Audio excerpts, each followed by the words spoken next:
তীব্র দাবদাহে যখন জনজীবন অতিষ্ঠ, ঠিক সেই সময় স্বস্তির এক অন্যরকম ঠিকানা হয়ে উঠেছে মেলাঘরের ইন্দিরা নগর এলাকা। ভেজালহীন আখের রস ও কচি ডাব নিয়ে পথ চলতি মানুষের মন জয় করে নিয়েছেন স্থানীয় বাসিন্দা কাজী মহাসিন।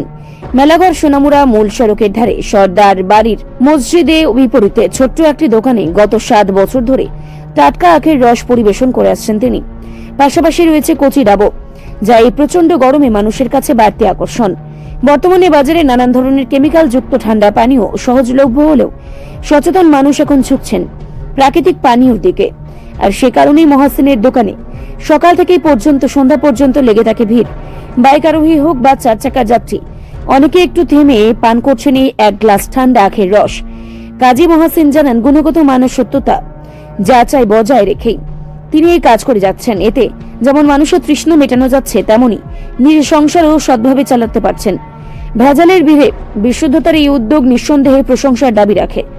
তীব্র গরমে সাধারণ মানুষের পাশে দাঁড়িয়ে একদিকে সেবা, অন্যদিকে পরিশ্রমের মাধ্যমে জীবিকা নির্বাহ, কাজী মহাসিন আজ অনেকের কাছে অনুপ্রেরণার এক উজ্জ্বল উদাহরণ।